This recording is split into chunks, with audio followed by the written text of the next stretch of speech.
We don't deny that quitting smoking is incredibly difficult. Fortunately, there are aids and devices which can help make the process a bit easier. One of these is apparently the e-cigarette, but it too comes with many questions and controversies. In studio with me now is Dr. Richard van Zyl Smit from the UCT Lung Institute. Hello, Dr. van Zyl Smit. Welcome to Doctor's Orders. So tell me how the e-cigarette actually works and how does it differ from normal cigarettes?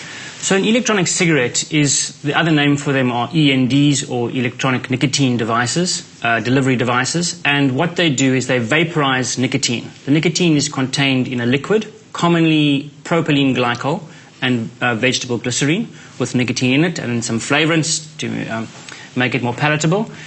Compared to a tobacco cigarette, which has anywhere between 4,000 and 8,000 different chemicals, all related to the burning of tobacco. So there's nicotine in both. There's tobacco in a tobacco cigarette, but there's no tobacco in an electronic cigarette. But they do contain the nicotine, which is the addictive substance in a tobacco cigarette. So is it actually better than a normal cigarette? There's a huge controversy at the moment about how much better they are. Tobacco, generally, the estimates are that if you smoke, you have a 50% chance of dying from a tobacco-related disease, related to most of the cancer-causing drugs, which aren't chemicals, at least, which aren't in the e-cigarette. Yeah. So they should be safer. So theoretically, they're safer. Because they have 4,000 less chemicals in, but they haven't been around long enough. We haven't had people smoking electronic cigarettes for long enough to say how safe they are. It took us about 50 years to realize that tobacco was actually bad for you. Yeah. And that's one of the concerns, is that we need the time to see, are they good or are they bad, and we just don't have that time yet. And so it becomes socially acceptable, and then we don't know if later on there's any major health implications. But theoretically, they should be safer. Okay. But we've never had a device that vaporizes propylene glycol and nicotine, which you inhale on a daily basis before. So it's a completely new delivery type of device. So we wait and see. So are there any other insights into what could be the other potential health implications? Well, nicotine itself is an addictive substance, so you're maintaining the addiction to nicotine. Nicotine does have effects on your heart and your blood vessels. There is some data to suggest that if you are exposed to nicotine, you might increase the risk for tuberculosis, which is important in South Africa. And then the other chemicals, propylene glycol is a mild irritant to your lungs. Okay. And generally speaking, as a lung specialist, I would say breathe fresh air, the freshest air you can get. Anything more than that is not a good thing. Yeah. It may not do major damage acutely, but over 10 or 15 years, if it's caused damage, it's too late to say, oh, sorry, we should have said no earlier on. So if you're a smoker, is the good thing to try this as a functional substitute? Does it actually help people get off cigarettes? That's an important question. Yeah, there have been a couple of studies. Again, we don't have much data. Two big studies have tried to look at this issue to say, does it help you quit? Now, the question then is, quit smoking or quit everything, so tobacco as well as the electronic cigarette.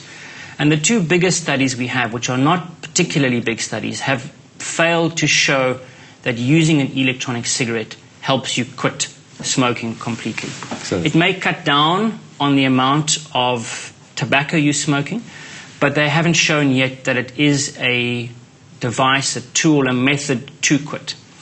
With smoking cessation, however, it's so difficult to quit smoking that anything might be helpful, but I can't say to you it's going to help you. Yes. It might help you as an individual, but from a policy and a practice point of view, there's no evidence to show that they are helpful in getting people to quit smoking. Here's a question. Does it help you start smoking? Again, it's difficult to say. There are major concerns. The reason the concerns are there is because the electronic cigarettes come in a whole myriad of flavors, everything from watermelon to Red Bull to peppermint. Cream soda. So the concern is that adolescents, young people who haven't started smoking, will take them up as something fashionable, interesting, get addicted to the nicotine, which we know is highly addictive, and then the terminology that's used is it's a gateway to other substances. Hasn't been shown, hasn't been proven, but there is a significant concern in the medical fraternity that these devices may get people hooked onto nicotine. And there's a whole lot of controversy surrounding it. A lot of lobbyists on various sides at the moment. People are fighting out to get control of the legislation. What's actually happening at the moment? As you say, it's a major controversy. The reason really is that most governments and regulatory agencies don't quite know how to handle it. Is it a tobacco product? It's got nicotine, so should we regulate it like tobacco? And as you know, there's no advertising. You can't market it. You can't have stalls in the mall. That's the one issue. If they regulate it like a medicine, then it's got to get into a pharmacy and then maybe needs a prescription, and that's another whole issue. Or it's a health product or a supplement. So that's the first issue. And then secondly, it has implications for big tobacco. Tobacco companies have now bought electronic cigarettes. So there's a lot of money going around. There are a lot of vested interests in sales, in marketing. And also has implications for international trade. What would be your take-home message? I think from a pulmonologist and a lung specialist perspective, I think if you're a smoker, it's probably worth trying, knowing that there's no evidence. I wouldn't advocate using them long-term, and certainly if you're not a smoker, I would stay far away from them.